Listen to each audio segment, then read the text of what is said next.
السلام الحمد لله نحمده ونستعينه ونستغفره ونؤمن به ونتوكل عليه ونعوذ بالله من شرور أنفسنا ومن سيئات أعمالنا من يهده الله فلا مضل له ومن يضلله فلا هادي له ونشهد أن لا إله إلا الله وحده لا شريك له ونشهد أن سيدنا ونبينا ومولانا محمدا عبده ورسوله صلى الله تعالى على خير خلقه محمد وآله وأصحابه أجمعين. أما بعد فأعوذ بالله من الشيطان الرجيم. بسم الله الرحمن الرحيم. يا أيها الذين آمنوا لا تقدموا بين يدي الله ورسوله واتقوا الله إن الله سميع عليم. يا أيها الذين آمنوا لا ترفعوا أصواتكم فوق صوت النبي ولا تجهروا له بالقول كجهر بعضكم لبعض. صدق الله مولانا العظيم وصدق رسوله النبي الكريم ونحن على ذلك من الشاهدين والشاكرين والحمد لله رب العالمين. بزرگان محترم اور برادران عزیز، 26ویں سپارے کی سورۃ الحجرات کی ابتدائی آیتیں میں نے گزشتہ جمعہ بھی آپ کے سامنے تلاوت کی تھی، اور حجرات کے معنی ہیں کمرے، گھر.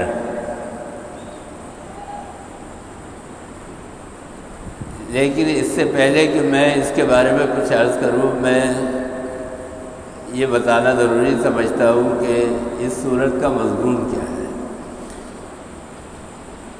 یہ سورت کیوں نازل ہوئی اور اس کے اندر یہ آیتیں کیوں اتری اور اس میں کیا بیان کیا گیا.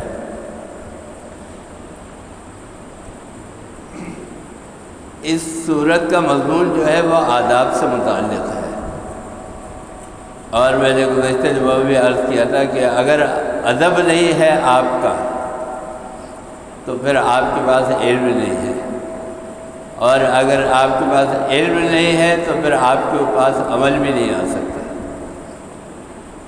اور آپ کے پاس اگر عمل نہیں ہوگا تو پھر آپ کے پاس کچھ بھی نہیں ہوگا. اور جتنے بھی علماء اور صلاحہ گزرے ہیں انہوں نے اپنے بزرگوں کا، اپنے اکابرین کا، اپنے اساتذہ کا ادب کیا ہے. یہاں تک کہ صحابہ کرام رضوان اللہ تعالیٰ علیہم اجمعین جن کا مقام یہ ہے کہ دنیا کے تمام اولیاء مل کر بھی ایک صحابی کے مقام اور مرتبے کو نہیں پہنچ سکتے. اللہ نے صحابی کا درجہ یہ رکھا ہے، لیکن بہت ساری چیزیں ایسی ہیں کہ اللہ تعالیٰ نے اس میں غریبوں کا، کمزوروں کا اور عوام کا خیال کیا ہے. خانہ کعبہ آپ جائیے تو خانہ کعبہ بنا ہوا ہے 4 دیواری، لیکن اس سے پہلے جو خانہ کعبہ تھا جو حضرت آدم علیہ السلام کے زمانے سے چلا آ رہا تھا، وہ ایسا تھا جیسے یہ محراب ہے، یعنی بیچ میں سے یہ گھوم کے اور اس کے بعد پھر یہ دیوار جو تھی 3 اطراف کے اندر دیوار تھی، وہ جو چھوٹی سی دیوار اس وقت بنی ہوئی ہے حتیم، وہ وہی ہے۔ اور وہ حتیم جو ہے وہ خانہ کعبہ کا حصہ ہے۔ میں نے ایک مرتبہ علماء سے دریافت کیا، میں نے کہا کہ حتیم کے اندر لوگ جاتے ہیں، نوافل ادا کرتے ہیں، بڑی فضیلت ہے اس کی، تو کیا اس کا کیا درجہ اور مقام ہے؟ تو علماء نے لکھا ہے کہ وہ جو اس وقت 4 دیواری بنی ہوئی ہے، جس کے اندر جانے کو ہم بڑی فضیلت سمجھتے ہیں اور ہے فضیلت،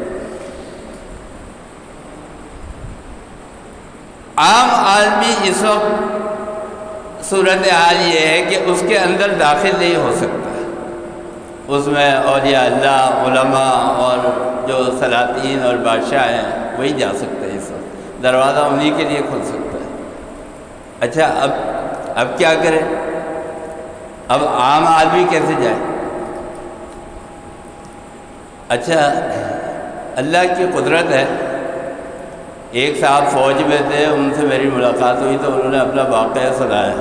میں یہ بتا رہا ہوں کہ اللہ تعالیٰ جس کو پہنچانا چاہے تو اگر اس کی نیت صحیح ہے تو اللہ تعالیٰ اس کو وہاں بھی پہنچا دے گا، یعنی اس 4 دیواری میں بھی پہنچا دے گا۔ اللہ تعالیٰ کو تو قدرت ہے۔ ایک چیونٹی تھی عرب کے اندر کسی علاقے میں، اس کے وہ رہتی تھی، اس کے گزر بسر ہوتا تھا۔ مولانا جلال الدین رومی نے لکھا ہے کہ اس کے دل میں تمنا پیدا ہوئی کہ وہ حج کرے چیونٹی کے دن۔ اب آپ دیکھیں اللہ تعالیٰ جس کو چاہے اس کے اندر تڑپ پیدا کر دے، لیکن وہ سوچنے لگی میں یہاں مصر میں رہتی ہوں، یہاں سے میں مکے جاؤں، مکے سے خانہ کعبہ جاؤں، ایک حقیر سی چیونٹی کہ جو آپ کے پاؤں کے نیچے آ جائے تو مسل جائے، تو اس نے بولا میں تو آج کو جا ہی نہیں سکتی، لیکن تڑپ تھی۔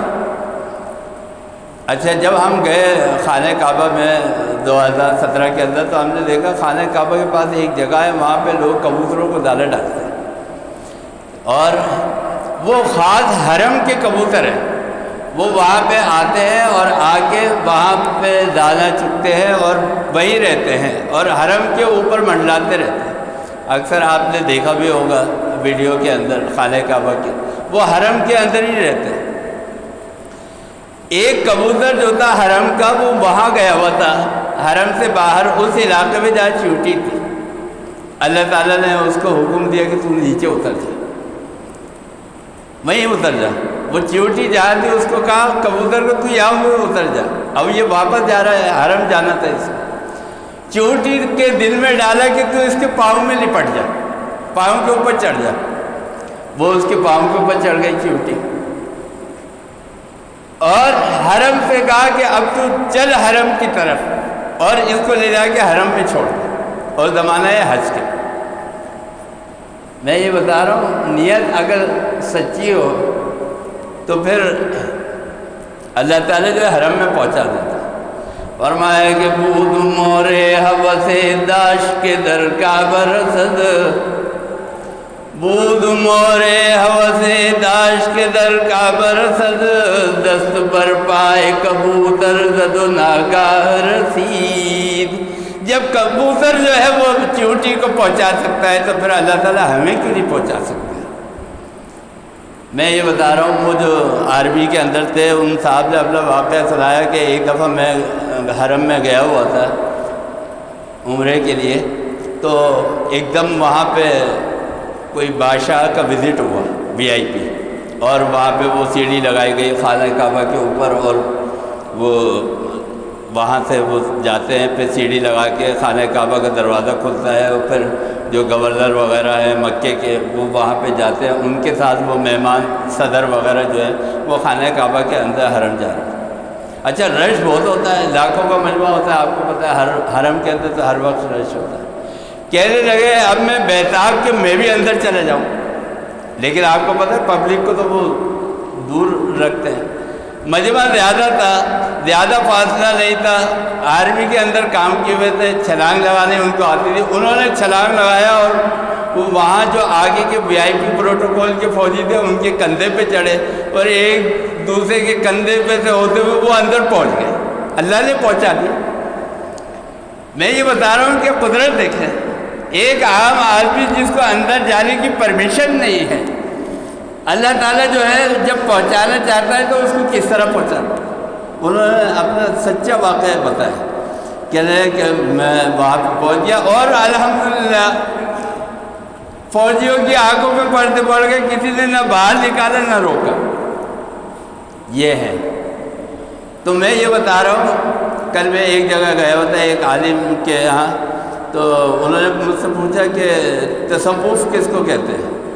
یہ بزرگی اولیاء اللہ کا جو راستہ ہے تصوف، یہ کس کو کہتے ہیں؟ تو آج میں آپ کو بھی بتا دوں کہ یہ جو جس کے اندر بیعت کرتے ہیں، پیری مریدی ہے، جو صحیح لوگ ہیں اولیاء اللہ جن کے یہاں یہ خانقاہی نظام ہے، مولانا اشرف علی تھانوی رحمۃ اللہ علیہ کا نظام تھا وہ خانقاہ کا، مولانا رشید احمد گنگوہی رحمۃ اللہ علیہ، حاجی امداد اللہ مہاجر مکی رحمۃ اللہ علیہ۔ تو تصوف کی تعریف یہ ہے کہ اس کی پہلی سیڑھی اور ابتدا ہے نیت کا درست ہونا، یعنی سب سے پہلے اگر آپ کسی اللہ والے کی خدمت میں جائیں اور اپنی اصلاح کرنا چاہتے ہیں تو آپ کی نیت جو ہے وہ درست ہو، اور اس کی انتہا یہ ہے کہ آپ کا قلب، اس قلب کے اندر ذکر اللہ کو اور اللہ کے ذکر کو اتار دیا جائے، یہ اس کی انتہا ہے۔ بس جب دل کے اندر آپ کے اللہ اتر گیا اور دل جو تھا وہ آپ کا اللہ اللہ کرنے لگا۔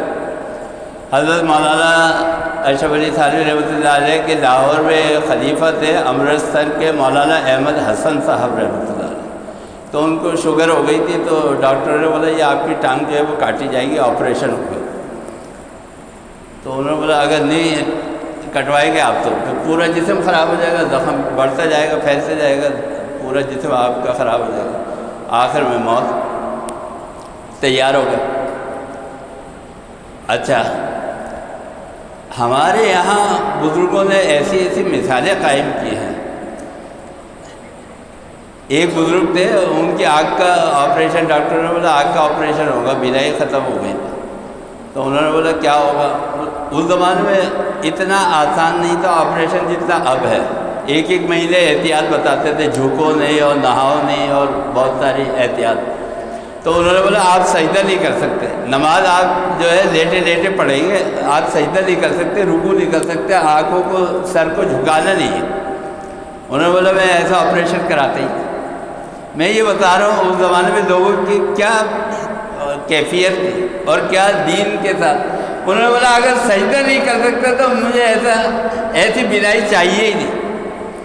تو مولانا احمد حسن امرتسر کے جو تھے ان کو کہا کہ بے ہوش کرنا پڑے گا، اور پھر انہوں نے بولا اس ٹائم میں بے ہوش ہوں گا تو ہوش آتے آتے وہ جو میری نماز ہے وہ نکل جائے گی۔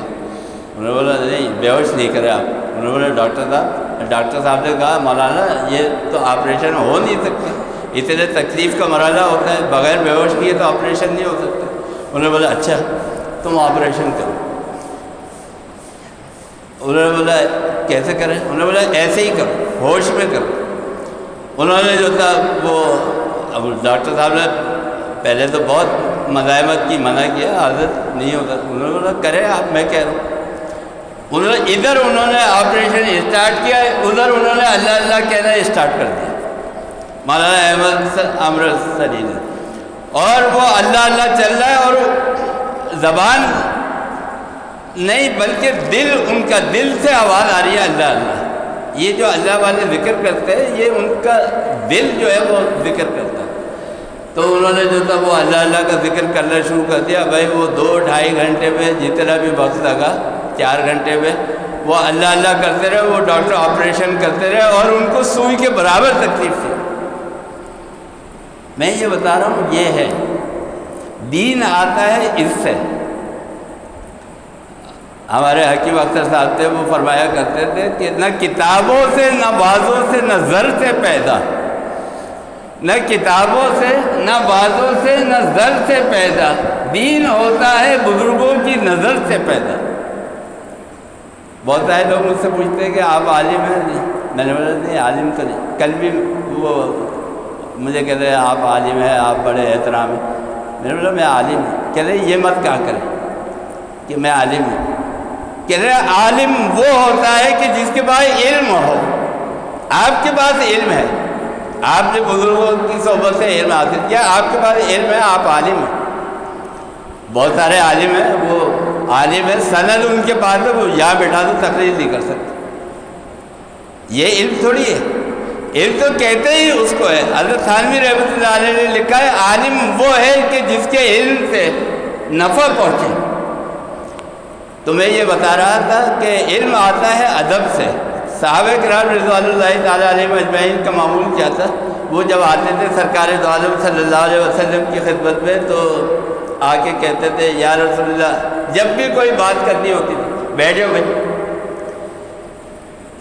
جب بھی کوئی بات کرنی ہوتی تھی کہتے تھے یا رسول اللہ ہمارے ماں باپ آپ کے اوپر قربان. یہ کیا تھا؟ یہ ادب تھا. کسی بڑے کو، کسی بزرگ کو مخاطب کرنے کا ایک طریقہ ہوتا ہے. آپ کہتے ہیں حضرت صاحب، مولانا صاحب، یہ کیا ہے؟ یہ القابات جو یہ ادب ہے. اور یہ ادب جو آپ کر رہے ہیں یہ اس کے ذات کا نہیں کر رہے، بلکہ اس کے اندر جو دین ہے اس دین کی وجہ سے اس کا آپ ادب کر رہے ہیں. ورنہ ہزاروں لوگ چلتے پھرتے ہوتے ہیں، ہر ایک کو تھوڑی آپ مولانا صاحب کہتے ہیں، حضرت صاحب کہتے ہیں. آپ کہتے ہیں قبلہ و کعبہ حضرت مولانا، یہ اس وجہ سے کہ اس کے اندر دین ہے، دین اسلام کی وجہ سے اس کا مرتبہ اور مقام ہے. تو صحابہ کرام جب آتے تھے رسول اللہ صلی اللہ علیہ وسلم کی خدمت میں تو فرماتے تھے صحابہ کرام کہ یا رسول اللہ ہمارے ماں باپ آپ کے اوپر قربان ہیں. اور جس طرح صحابہ کرام رضوان اللہ تعالیٰ علیہم اجمعین نے حضور اکرم صلی اللہ علیہ وسلم کا ادب کیا ہے، آپ کی ذات تو وہ ہے کہ اللہ پاک نے آپ کا ادب کیا ہے. یہ صحابہ کرام کی شان تھی. جب آپ کی خدمت میں حاضر ہوتے تھے صحابہ کرام تو حضور اکرم صلی اللہ علیہ وسلم کو جب مخاطب کرتے تھے اور ان سے کہنا ہوتا تھا کہ آپ ہماری طرف توجہ فرمائیں، ہماری طرف عنایت فرمائے، تو کہتے تھے راعنا، یا رسول اللہ ہماری طرف توجہ فرمائیے، ہماری بات سنیے. تو کہتے تھے راعنا. اچھا یہ یہودی جو تھے یہ بہت ہی یہ کم ظرف لوگ تھے، ان کے لیے کیا لفظ استعمال کریں. انہوں نے آ کے جب دیکھا کہ صحابہ کرام رضوان اللہ تعالیٰ علیہ اجمعین اس لفظ سے پکار رہے ہیں. اچھا بعض اوقات ایک لفظ ہوتا ہے اس کے معنی دو ہوتے ہیں. میرے بھائی کا نام ہے ارشد. تو میں نے والد صاحب سے ایک دفعہ پوچھا کہ یہ اس کے اندر اکڑ بہت ہے، آپ نے یہ کیا سوچ کے اس کا نام رکھا ارشد؟ تو کہہ رہے اس کے معنی ہے پرہیزگاری. تو میں نے بولا وہ تو اس کے اندر نظر نہیں آتی. اچھا پھر میں اس میں لگ گیا جستجو میں کہ میں اس کے دیکھوں کہ یہ ہے کیا. والد صاحب نے اگر اس کا مطلب بتایا پرہیزگاری تو ہوگا یقیناً. تو پھر میں نے اس کی جو چھان پھٹک کی تو فارسی میں اس کے معنی ہیں تقوی اور پرہیزگاری، اور عربی میں اس کے معنی ہیں ارشد کے بڑائی. او ہو میں نے بولا جب یہ اس کے اندر جو ہے یہ اثر آیا. لفظ تو ہے نا، لفظ کے معنوں کا اثر ہوتا ہے. اسی لیے کہا جاتا ہے کہ آپ نام جب رکھیں تو آپ سوچ سمجھ کے اچھا نام رکھیں، کیونکہ نام کے اثرات جو ہے وہ ہوتے ہیں. تو اسی طرح راعنا کے ایک معنی تو ہے حضرت میری طرف توجہ فرمائیے، عنایت فرمائیے. تو صحابہ جب آتے تھے تو آج بھی انکساری کے ساتھ آپ سے فرماتے تھے یا رسول اللہ راعنا، ہماری طرف توجہ فرمائیے. لیکن یہودیوں کو اس کا ایک دوسرا مطلب بھی پتہ تھا، اور وہ رائن لکھنا ہے فرعون کے معنوں میں، یعنی رائنہ کے ایک معنی ہے فرعونیت کے۔ تو اب وہ آ کے حضور اکرم صلی اللہ علیہ وسلم کو طنز کے ساتھ کہتے تھے، یا رائنہ، یا رسول اللہ رائنہ، طنز کرتے تھے۔ تو یہ بات اللہ تعالیٰ کو ناگوار گزری،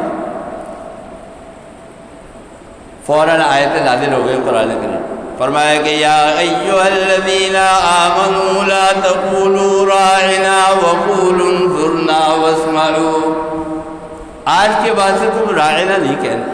حضور اکرم صلی اللہ علیہ وسلم کو راعنا کہہ کے نہیں پکارنا، کیوں؟ اس لیے کہ یہ دوسرے لوگ یہودی جب پکارتے ہیں تو یہ فرعون کے معنوں کے اندر پکارتے ہیں، جو ہمارے نبی کی شان کے اندر گستاخی ہے، منع کر دیا۔ کیا کہو تم کہنا انظرنا، ہماری طرف دیکھیے یا رسول اللہ، اس معنی ہماری بات سنیے۔ میں یہ بتا رہا تھا یہ تھا ادب، اسی کے دین کی بنیاد جو ہے وہ ادب کے اوپر ہے۔ شخصیات کا بھی ادب ہے، سب سے زیادہ ادب جو ہے جس ہستی اور ذات کا ہے وہ تو اللہ جل جلالہ کی ذات ہے، اس کا ادب ہے۔ پھر اس کے بعد اس نے جو انبیاء بھیجے جو تمام زمانوں کے اندر مقدس ہے، ان انبیاء کا ادب ہے۔ ہر امت نے اور ہر قوم نے اپنے اپنے نبیوں کا ادب کیا ہے۔ مخالفین بھی تھے، اور مخالفین تو ہر جگہ ہوتے۔ ہمارے بچے اسکول کے اندر کہتے تھے سر آپ تو صحیح نہیں پڑھاتے، ایک دو ہوتے ہیں اس طرح کے۔ اب آج کل کا زمانہ تو منہ پھٹ کا زمانہ ہے نا، پہلے تو ادب لحاظ تھا تو کچھ نہیں کہتے تھے، آج کل تو بچے کہتے تھے سر آپ جو ہے وہ نہیں پڑھاتے، صحیح نہیں پڑھاتے۔ والدین کو جا کے بولتے کہ بھائی یہ صحیح نہیں پڑھاتے، والدین آ کے جو ہے وہ پرنسپل سے بولتے ہیں کہ بھائی وہ ہمارے بچے کہہ رہے تھے اور یہ سر جو ہے وہ صحیح نہیں پڑھاتے، تو جو ہے آپ ان کو ہٹائیں، کسی دوسرے کو لائیں۔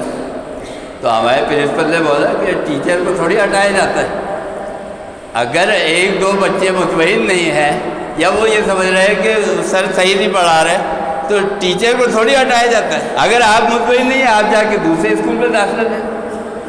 تو انبیاء کی بھی مخالفت ہوئی، انبیاء کرام علیہ السلام کے بھی مخالف تھے۔ تو یہودی جو تھے حضور اکرم صلی اللہ علیہ وسلم کے ساتھ اس طرح کا معاملہ کرتے تھے۔ تو اللہ تعالیٰ نے فرمایا کہ تم جو ہے انظر نہ کہو اور اسمع نہ کہو، رائنا نہ کہنا۔ میں بتا رہا تھا شخصیات کا احترام ہوتا ہے، شخصیات کا ادب ہوتا ہے۔ انبیاء کا ادب کیا صحابہ کرام نے، حضور اکرم صلی اللہ علیہ وسلم کے جو صحابہ کرام تھے وہ حضور اکرم صلی اللہ علیہ وسلم کا ادب کرتے تھے۔